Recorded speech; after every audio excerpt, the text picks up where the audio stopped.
लंबे समय से महाराष्ट्र की शिंदे सरकार में कैबिनेट विस्तार का मामला लटका हुआ था। राज्य में शिवसेना के शिंदे गुट और बीजेपी की गठबंधन सरकार चल रही है। ऐसे में कैबिनेट विस्तार को लेकर कभी शिंदे गुट तो कभी बीजेपी के अंदर बगावत के सुर सुनाई दे रहे थे।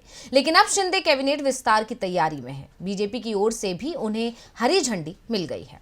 महाराष्ट्र में कैबिनेट विस्तार को लेकर लंबा इंतजार अब खत्म हो सकता है। विधानसभा के शीतकालीन सत्र के बाद राज्य के सीएम एकनाथ शिंदे कैबिनेट विस्तार कर सकते हैं।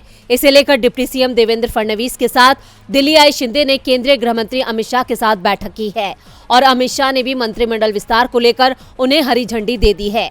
कैबिनेट विस्तार में शिंदे गुट की तुलना में बीजेपी के मंत्रियों का कोटा ज्यादा रखा जाएगा। दरअसल कैबिनेट विस्तार को लेकर एकनाथ शिंदे पर अपने विधायकों का दबाव ज्यादा दिख रहा था।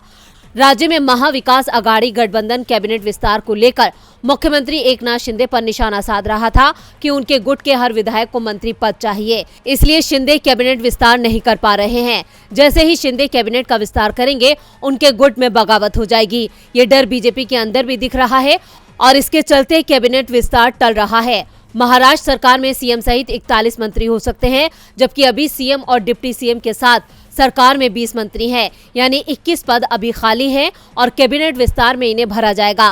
पहले दावा किया जा रहा था कि विधानसभा के शीतकालीन सत्र से पहले कैबिनेट विस्तार हो सकता है, लेकिन सीएम शिंदे ने जो संकेत दिए हैं उससे साफ है कि कैबिनेट विस्तार सत्र के बाद होगा, जिस कारण से सत्र में किसी तरह की मुश्किलों का सामना ना करना पड़े। दरअसल बीजेपी और शिंदे को चिंता निकाय चुनावों को लेकर भी है।